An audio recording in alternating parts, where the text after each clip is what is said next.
오늘은 진리 대신 성령과 함께 걷는 삶이라는 제목으로 은혜를 나누려고 합니다. 우리가 모두 하나님을 믿기에 이 자리에 나와서 예배하고 있습니다.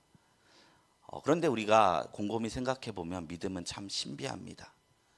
보이지 않는 하나님을 우리가 단순히 있다, 없다를 넘어서서 의지하고 그것으로 세상을 이겨내는 경우가 우리 주변에 너무나 많이 있다는 것입니다. 우리가 믿음을 가지는 것, 이게 생각해 보면 자연스럽지가 않습니다. 설득해도 되지 않습니다. 강요해도 되지 않습니다. 성령의 사역이란 사실인 것입니다. 예수님이 이 땅에 오시기 전에, 성령이 만민에게 부어지기 전에 하나님의 말씀은요, 모세를 통하여 돌판에 씌워졌습니다. 돌에 쓰여진 글자는요, 세월이 많이 지나도 쉬이 지워지지 않아요. 프랑스 콩고드에 가면 이집트의 기념비인 오벨리스크라는 돌탑, 석탑이 있는데 그는 기원전 3200년 전에 쓰인 글귀가 아직도 남아있다고 합니다. 돌에 새긴다는 것은 그렇게 보존성이 좋다는 것입니다. 하나님의 말씀이 변치 않다는 것을 당시에 나름대로 표현한 것이 율법을 돌판에 적은 것입니다. 그런데 그토록 보존성이 좋은 도구에 하나님의 말씀을 적어주어도 인간들은 그 말씀에 순종치 않습니다. 따르지 않았습니다. 불순종으로 점철된 역사길을 걸었을 뿐이었다는 것입니다. 이것은 율법을 상징합니다. 하나님의 말씀이 외부에 있을 때는 그것이 진리이고 변치 않을지라도, 당위성이 아무리 충분할지라도 그것이 나와 상관이 없을 수 있다는 것입니다. 사람은 무엇이 바른 길인지를 알지라도 죄를 이길 수 없어 곁길로 빠질 때가 있습니다. 설사 감동을 할지라도 행할 능이 없어 실패할 따름입니다. 언젠가 한 승려가 동굴에서 성경을 읽었는데 깊은 감명을 받았답니다. 그 사람 입장에서 타종교임에도 수천 년을 이어온 그 기독교의 깊이에 참으로 놀랍다고 감탄을 했다고 합니다. 그리고 그는요, 다시 자신이 머무는 사찰로 돌아와서 참배를 하고 불자로서 살아갔다는 거예요. 신앙이라는 것은 그렇게 쉽사리 생기지 않습니다. 왜냐하면 육에 속한 것이 아니오 영에 속하기 때문입니다. 그러므로 우리 주변에 신앙을 가지고 있는 모든 이들은 하나님의 말씀을 돌판이 아니라 영혼에 새겼던 경험이 있었던 자들인 것입니다. 하나님의 말씀이 내 안에 있기에 그것이 증거가 되기에 거부할 수가 없는 것입니다. 고린도후서 3장 3절에 사도 바울은 이릅니다. 너희는 우리로 말미암아 나타난 그리스도의 편지니 이는 먹으로 쓴 것이 아니오 오직 살아계신 하나님의 영으로 쓴 것이며 또 돌판에 쓴 것이 아니오 오직 육의 마음판에 쓴 것이라. 바울을 우리를 향하여 우리가 뭐라고요? 그리스도의 편지래요. 이것이 마음에 하나님의 말씀을 누가 쓴다고요? 하나님의 영으로 쓰셨다고 해요. 이것이 쉬에 없어지지 않을 돌에 쓰인 글귀보다 더 생생히 남아 영원히 없어지지 않는 증거가 돼요. 우리는 주님 나라 갈 때까지 믿음을 소유하고 살아가고 있는 것입니다. 그러므로 신앙인들은 모두 눈에 안 보일 뿐 마음속에 모두 믿음의 증거를 가지고 있는 사람들이라고 볼 수 있습니다. 바울은 고린도전서 12장 13절에 이릅니다. 성령으로 말미암지 않고는 예수를 주라 시인할 수 없다. 믿음을 가지는 것 자체가 성령의 사역이라는 거예요. 그러므로 우리가요, 신앙생활을 할 때 성령과 동행하지 않고서는 절대로 신앙을 유지할 수가 없습니다. 성령 없는 말씀 읽기는 독서와 다름없어요. 우리의 생각과 중심이 변화되지 않으면 그런 성령과 동행하지 않는 기도는 그저 하늘에 외치는 한탄일 수 있어요. 우리가 하는 무엇 가운데 성령님이 동행하셔야지 그것은 우리가 삶의 능력이 되어서 나타난다는 것이죠. 우리가 예전에 짝사랑을 해보면 알 것입니다. 아무리 사랑한다 해도, 진심이라 해도, 내 마음을 전달한다 해도 받아주지 않으면 그것이 관계로 나타나지 않습니다. 성령님이 우리와 함께 한다는 것은 그것입니다. 우리가 하나님을 향해 외치는 기도가 하나님이 들어주는 통로가 되기 위해선 성령과 동행해야 된다는 것이죠. 독일의 한 대학에서 유학생들에게 언어 시험을 한 적이 있었는데 그 시험의 본문이 마틴 루터의 종교개혁에 대한 글이었다고 합니다. 그러니까 예문이 성경 말씀으로 빽빽한 거예요.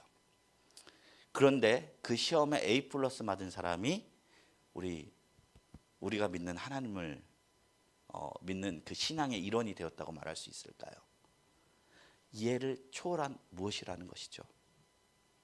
신앙은 영적인 것이기 때문에 우리는 항상 성령님의 충만함을 사모해야 할 것입니다.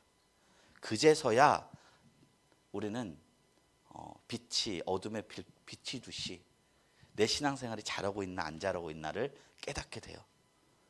제가 어제 통성기도를 한번 하나님 앞에 올려드렸는데 그런 경험을 했습니다.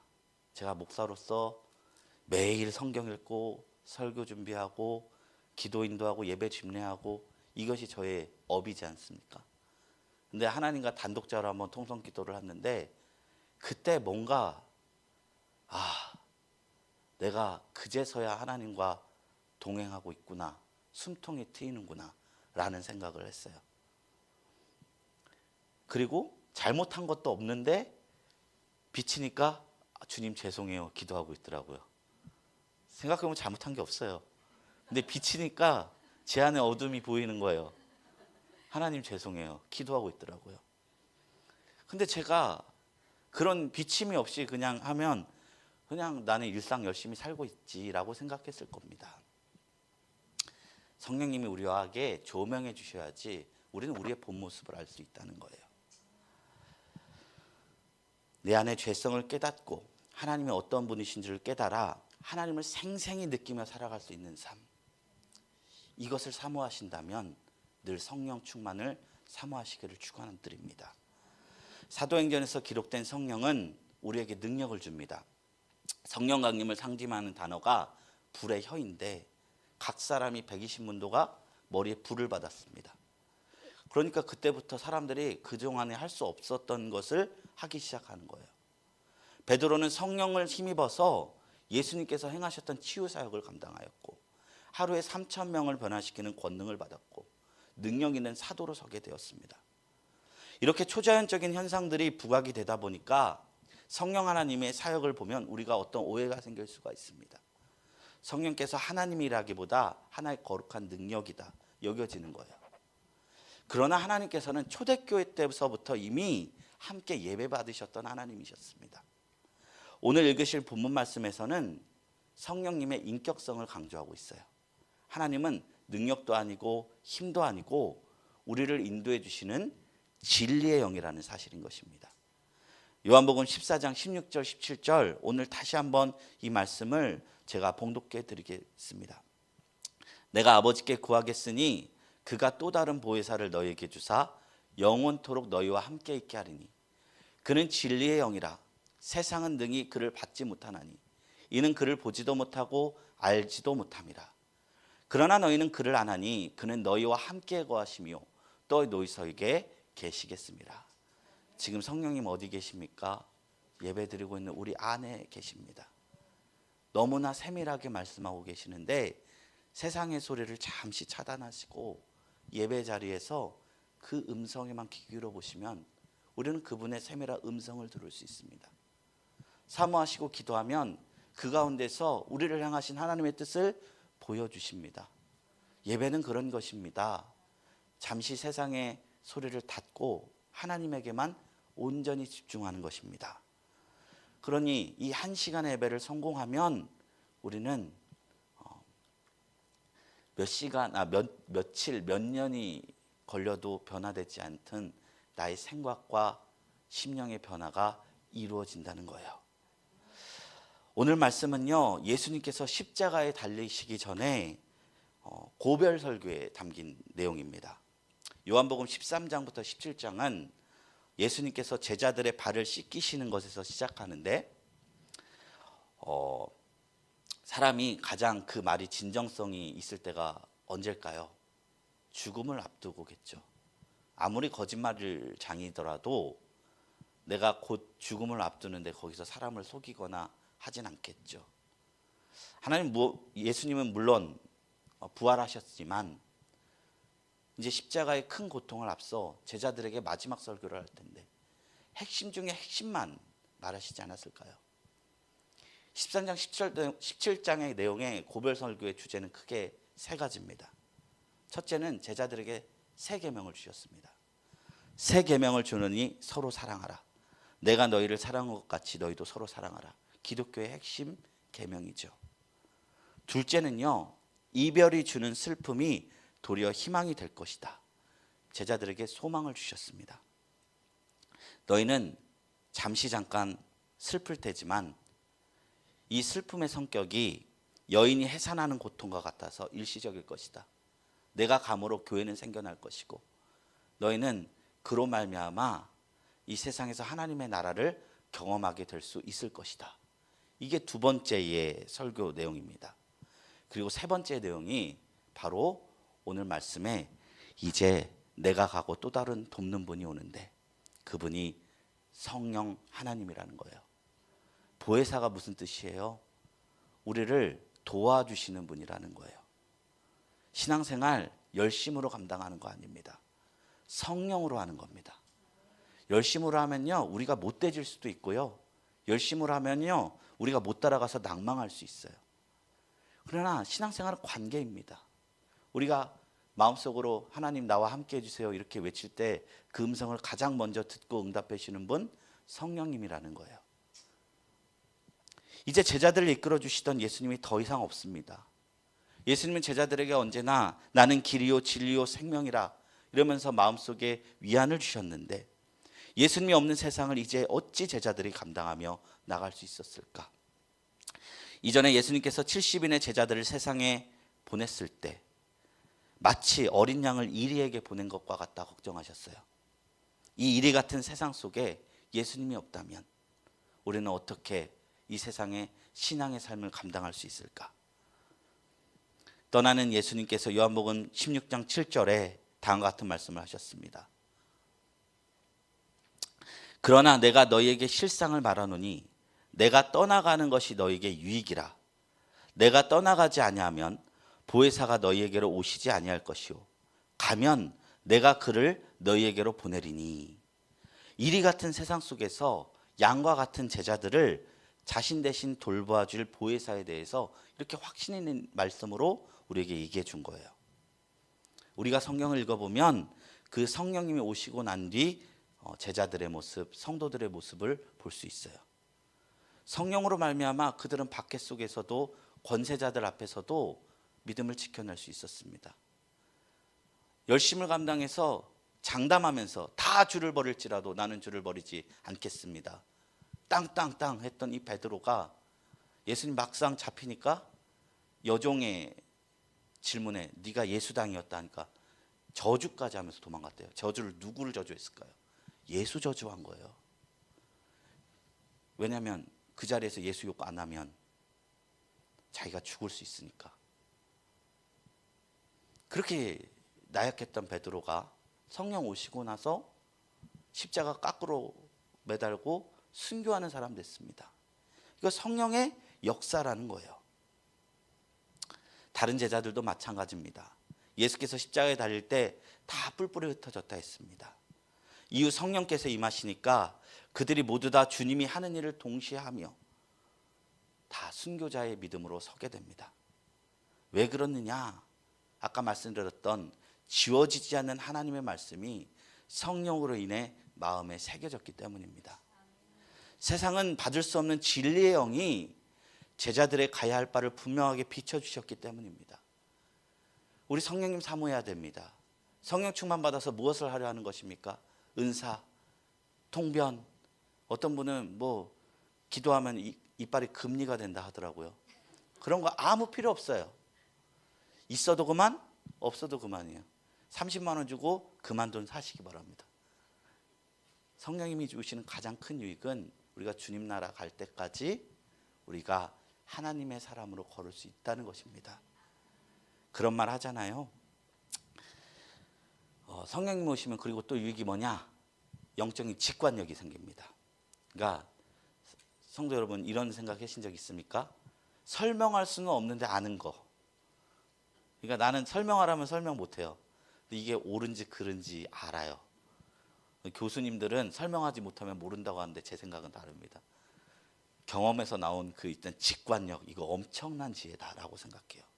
성령님은 우리에게 말도 안 될 정도로 분명한 영적인 직관력을 주세요. 그래서 분별하게 하세요. 저 거짓 선지자다, 진짜 선지자다. 이거 하나님의 일이다, 마귀 일이다. 이거 영적 직관력, 성령께서 하시는 거예요. 그런 말 하잖아요. 우리 딱 보면 안다. 우리가 개와 고양이 분별할 때 딱 보면 알죠. 개가 참 인간 세계 각지에서 키우다 보니까 종이 참 다양해요. 어떨 때는 참 전혀 다른 생물이라고 생각될 정도로 다양해요. 그런데 이거 제가 알아보니까 AI 프로그램으로 이거를 분별하려면 상상도 못할 만큼의 기술력이 필요하다는 거예요. 예를 들어요, 우리 곰하고 판다 닮았죠? 같은 종 같죠? 근데 교배가 되지 않는 다른 종이라고 합니다. 이렇게 차이가 있어요. 이게 비슷하게 생겼어도 이거 다른 종이라는 거예요. 실제로 그 생명이 잉태되지 않아요. 근데 개 보십시오. 치와와와 푸들과 알래스카 말라뮤트입니다. 판다와 곰의 차이가 털 색깔만 차이인데, 저건 뭐 코 이렇게 됐는데도 개고, 저기 곱슬고로 입 튀어나왔는데도 개고, 늑대처럼 생겼는데도 개예요. 근데 우리는 모두 다 이거 개라는 거 그래도 설명하지 않아도 알죠. 근데 AI에서는요, 저 퍼그와 알래스카 말라뮤트의 차이가 개와 고양이 차이보다 크대요. 그래서 분별이 힘들다는 거예요. 왜냐면 귀 두 개 똑같이 있고 코 있고, 왜 근데 이거 고양이는 개가 아니고 고양이냐? 이게 그러니까 지식은 이런 거예요. 근데 직관력은 설명하지 않아도 압니다. 저도 설명 못 하겠어요. 왜 퍼그가 개고 알래스카 말라뮤트가 개인지. 직관력은 이런 영역이라는 거예요. 성령은 우리에게 바로 이런 영적 직관력을 줍니다. 진리와 거짓을 분별하고 세상과 주님의 음성을 분별할 수 있는 능력을 허락하십니다. 그리고 복음의 삶을 실제적으로 경험하게 하십니다. 성령이 계셨기에 기독교는 오늘날 존재할 수 있고, 지금도 우리가 살아있는 믿음으로 하나님 앞에 나와 예배할 수 있게 되었습니다. 우리 신앙이 신화가 되지 않은 것 성령님의 역사입니다. 우리는 성령으로 말미암아 하나님을 경외합니다. 제가 아무리 열심히 설교를 준비한다 한들, 아무리 많은 돈을 들여서 이 곳을 인테리어로 채운다 한들, 성령이 임재치 않으시면 우리는 여기에서 하나님의 임재를 경험할 수 없고, 우리의 정성과 시간을 포기함과 헌물과 예물 아무 의미 없을 따름입니다. 신앙생활이 나의 힘으로 되는 게 아니라, 힘으로 능으로 하는 것이 아니라 하나님의 영으로 하는 것입니다. 무엇을 하든 성령으로 감당하게 되시기를 주님의 이름으로 축원합니다. 인문학적 소양도 지식도 인간을 설득은 할 수 있을지언정 하나님을 마음에 새길 수는 없는 까닭입니다. 그러므로 더 깊은 믿음을 가지고 싶거든 성령 충만으로 살아가시기를 권면드립니다.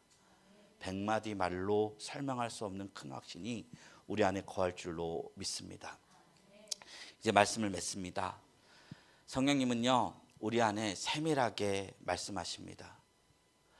그러나 이 세밀한 음성을 듣는 자를 통해 하나님은 폭발적으로 역사하십니다. 우리 내면에서 들려오는 마음의 소리, 항상 귀를 기울여야 합니다. 그것이 성령의 음성일 수 있기 때문입니다. 죄책이 밀려올 때는 민감하게 듣고 회개하시고, 갈 길을 보이실 때는 아브라함처럼 결단하시고, 우리에게 예수 그리스도를 조명하실 때는 마음을 활짝 열어 받아들여야 할 줄로 믿습니다. 그를 통해 세상의 지식으로 깨달을 수 없는 영생의 길이 활짝 열릴 줄로 믿습니다. 우리가 성령 안에서 승리하는 삶을 살아가기를 주님의 이름으로 축원합니다.